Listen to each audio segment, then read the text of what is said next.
किसी देश में एक गरीब पुजारी रहता था। वह इतना निर्धन था कि उसे अपना गुजारा करने के लिए एक दो गांवों में घूमकर भिक्षा मांगनी पड़ती थी। कभी कभी तो उसे कुछ भी नहीं मिलता और उसे भूखा ही सोना पड़ता था। उसकी पत्नी अत्यंत संस्कारी और समझदार थी। उनके 7 पुत्रियां थीं और वे सभी बेहद सुंदर थीं, एक से बढ़कर एक। अपनी गरीबी के कारण पुजारी अपनी 7 पुत्रियों की ठीक से देखभाल नहीं कर पाता था, न ही उन्हें भरपेट खाना दे पाता था। फिर भी वे 7 राजकुमारियों जैसी लगती थीं। कुछ दिन बीत गए। एक दिन पुजारी को कुछ स्वादिष्ट खाने की तीव्र इच्छा हुई। उसने अपनी पत्नी से कहा, सुनो, आज मेरा मन कुछ अच्छा और स्वादिष्ट खाने का कर रहा है, मेरे लिए कुछ अच्छा बना दो। पत्नी ने उदासी से कहा, आप क्या कह रहे हैं? घर में कुछ भी नहीं है, अगर कुछ होता तो मैं अवश्य बनाती। यह सुनकर पुजारी को थोड़ी लज्जा महसूस हुई और वह भिक्षा मांगने निकल पड़ा। वह गांव-गांव घूमकर खीर बनाने की सामग्री इकट्ठा करने लगा। किसी ने उसे थोड़ा चावल दिया, किसी ने घी, किसी ने थोड़ा दूध और किसी ने शक्कर। इस तरह उसने खीर बनाने के लिए सारी सामग्री जुटा ली और खुशी-खुशी घर लौटा। उसने अपनी पत्नी से कहा, देखो, मैं खीर बनाने की सारी सामग्री ले आया हूं, तुम जल्दी से खीर बना दो। तब तक मैं एक और गांव जाकर कुछ और भिक्षा मांग लाता हूं, ताकि खीर के साथ कुछ और भी हो सके और हमारी कन्याएं भी खा सकें, क्योंकि अभी जो सामग्री है उससे सिर्फ एक व्यक्ति के खाने लायक ही खीर बनेगी। यह कहकर पुजारी दोबारा भिक्षा मांगने चला गया। पत्नी ने देखा कि उसका पति कितनी लगन और श्रद्धा से सामग्री लाया है, तो वह मन लगाकर खीर बनाने लगी।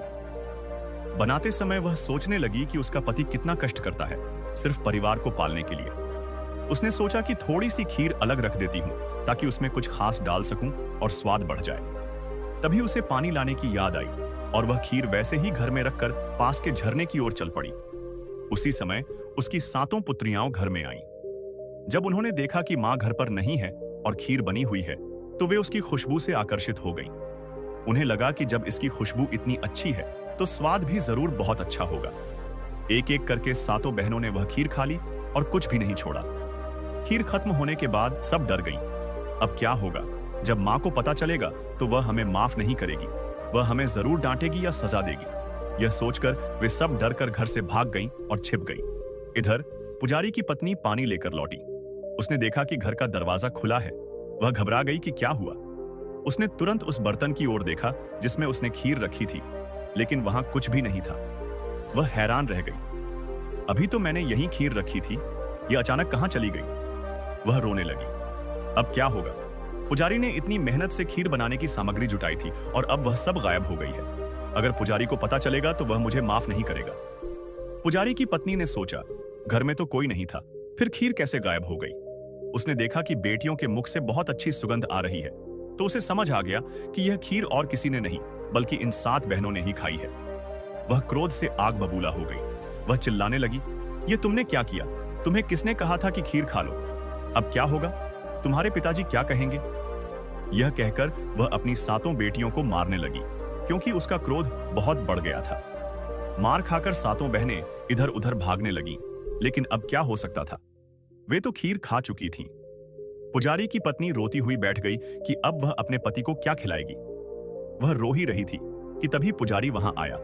उसने देखा कि उसकी पत्नी रो रही है तो पूछा, अरे क्या हुआ? तुम क्यों रो रही हो?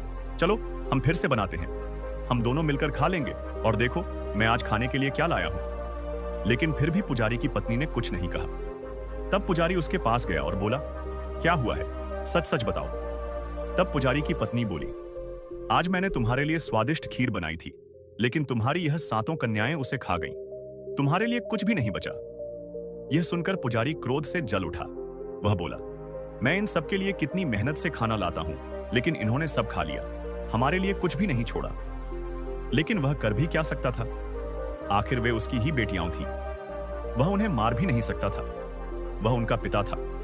अंततः उसने कुछ नहीं किया और सभी भूखे ही सो गए। सुबह उठकर पुजारी और उसकी पत्नी ने सोचा, अगर ऐसा ही चलता रहा तो हमें हर दिन भूखा ही रहना होगा। आजकल भी ठीक से भिक्षा भी नहीं मिलती और घर में 7-7 लड़कियां हैं। दोनों पति पत्नी ने मिलकर यह निष्कर्ष निकाला कि ये 7 कन्याएं ही समस्या का कारण है। अगर ये यहीं रहीं तो हमें खाने को कुछ नहीं मिलेगा। पुजारी बोला, क्या करें? ये हमारी ही बेटियां हैं और अब तो उनका विवाह योग्य समय भी हो गया है, लेकिन हमारे पास इतना धन नहीं है कि हम उनका विवाह अच्छे घर में करवा सकें।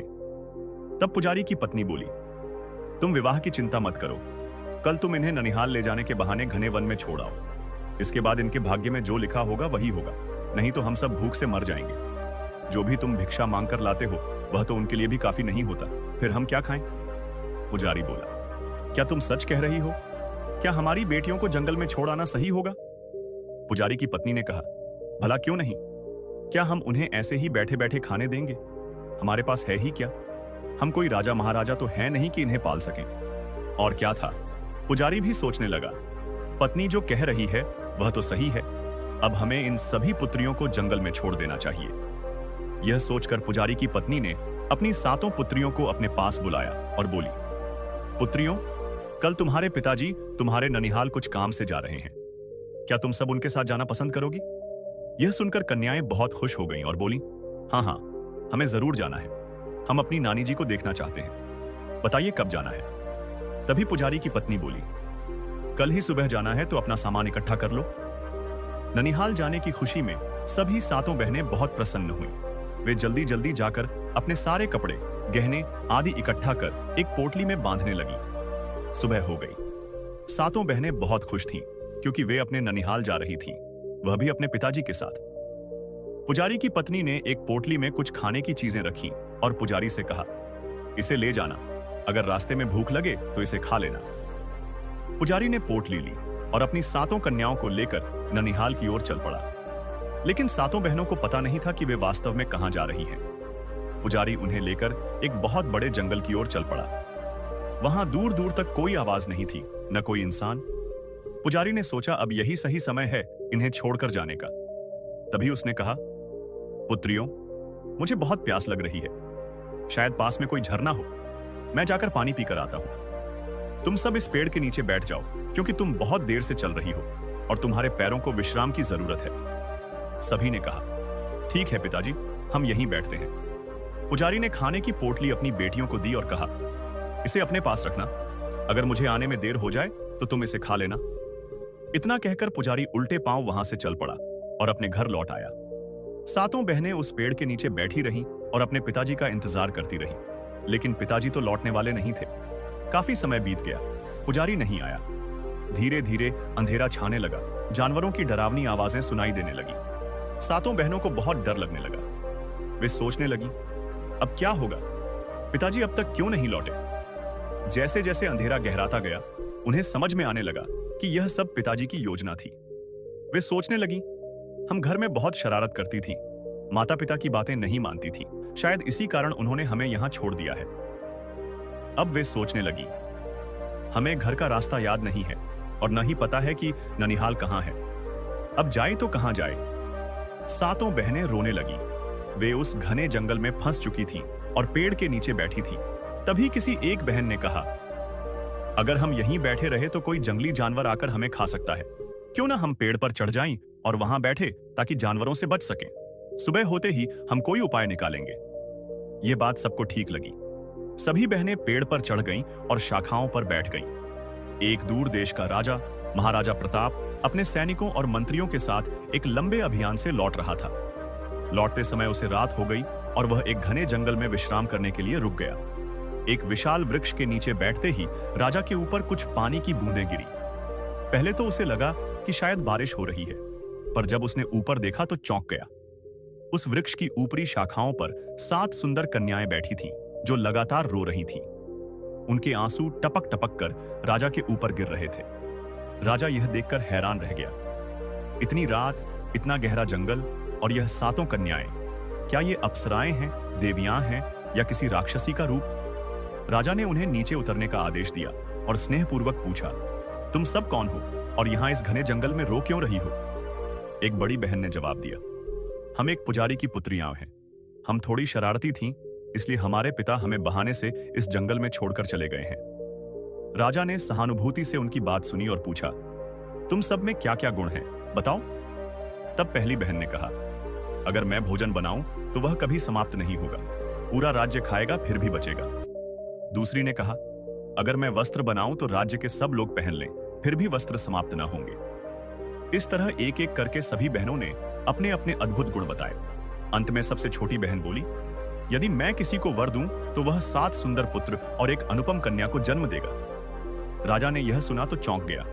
वह कुछ देर सोच में पड़ गया और फिर मुस्कुरा कर बोला, क्या तुम मुझसे विवाह करोगी?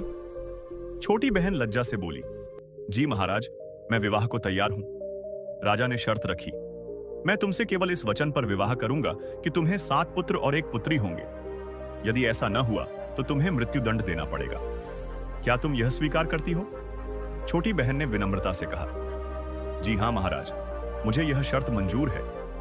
राजा उन्हें अपने महल ले गया। बड़ी धूमधाम से छोटी बहन से विवाह किया गया और वह महारानी बन गई। बाकी 6 बहनों को उनके अनुसार राज्य में कार्य दिया गया। समय बीतता गया। छोटी बहन अब रानी बनकर खुशी खुशी राज्य चला रही थी, लेकिन बड़ी बहनों के मन में ईर्ष्या का बीज पनप चुका था। वे सोचती, हम सभी एक ही पिता की संतान हैं, फिर यह क्यों रानी बन गई और हम दासियां? धीरे धीरे उनका यह द्वेष एक गहरी साजिश में बदलने लगा। इसे हटाना ही होगा। हालांकि वे कुछ कर नहीं पाती थी, क्योंकि राजा हर समय रानी के पास रहता था। रानी उन्हें अब भी अपनी बहनों की तरह प्यार करती थी, पर उन 6 बहनों के मन में अब केवल जलन और बदले की भावना रह गई थी। छोटी रानी गर्भवती हुई। यह सुनकर सभी खुश हुए, लेकिन 6 बहनें बेहद क्रोधित हो गईं। समय पर रानी ने 8 बच्चों को जन्म दिया, 1 बेटी और 7 बेटे। 6 बहनों ने सभी बच्चों को ले लिया और उनके स्थान पर 7 पत्थर रख दिए। रानी ने जब पत्थरों को देखा, उसे बहुत हैरानी हुई। यह कैसे हो सकता है? उधर राजा खुशी से झूमते हुए रानी के पास पहुंचे, और जब उन्होंने देखा रानी 8 पत्थरों को आश्चर्य से ताक रही है, राजा वहीं रुक गए और 6 बहनों से पूछने लगे, क्या बात है? 6 बहनों ने कहा, बच्चे नहीं, पत्थर निकले। राजा को बहुत गुस्सा आया। रानी को उसी वक्त बंदी गृह में कैद कर दिया। पूरे राजमहल में यह बात फैल गई कि रानी ने ईंट पत्थर को जन्म दिया है। उधर 6 बहनों ने 2 चौकीदारों को बुलाकर एक टोकरी दे दी और उनसे कहने लगी, इस टोकरी में 8 बच्चे हैं, सभी को ले जाओ और मार डालो। दोनों चौकीदार टोकरी लेकर जंगल में गए। टोकरी खोलकर बच्चों को जब देखा, तब दोनों ने निश्चय किया कि बच्चों को वहीं छोड़ देंगे। भगवान बच्चों की रक्षा करेंगे। यह सोचकर वहीं टोकरी रखकर दोनों महल वापस आ गए। 7 बहनों ने जब पूछा, हो गया काम?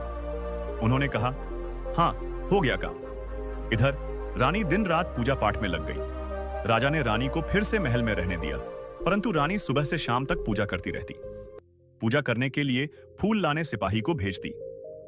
एक दिन आसपास कोई फूल नहीं मिले। सिपाही जंगल से फूल लाने गया।